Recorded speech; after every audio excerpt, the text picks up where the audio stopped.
আজকে আলু দিয়ে খুব সুন্দর একটি ইফতার তৈরি করব। আর এই তো দেখো, প্রতিদিন তো আমরা আলুর চপ বানাই, আর আজকে আলুর চপটা একটু অন্যরকম করে বানাবো। এক টুকরা মুরগি ছোট ছোট করে কেটে নিলাম, আর আলু সিদ্ধ করে নিয়েছি কিছুটা। আর এই তো দেখো, এখন মশলা দিয়ে মাখিয়ে রেখে দিব। আদা রসুন বাটা, জিরার গুঁড়া, ধনিয়ার গুঁড়া দিয়ে, টমেটো সস, সয়া সস দিয়ে মাখিয়ে রেখে দিব কিছুক্ষণের জন্য।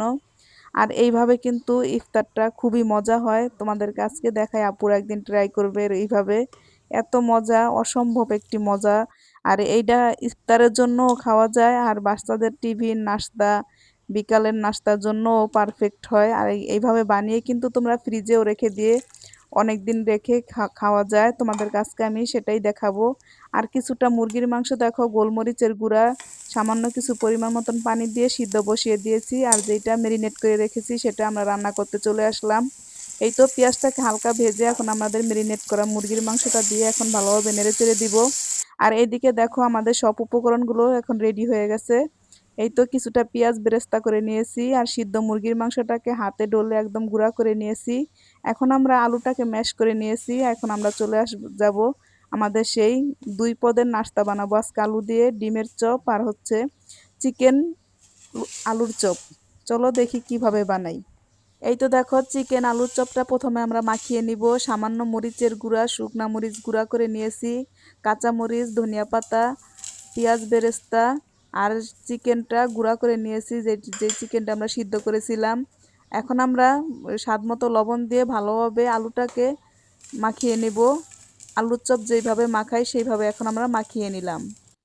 এখন আমাদের আলুর চপটা দেখো খুব সুন্দর মাখানো হয়ে গেছে। এখন এক সাইড করে রেখে আমরা ডিমের চপের আলুটা যেটা, ওইটাকে আমরা মাখিয়ে নিব।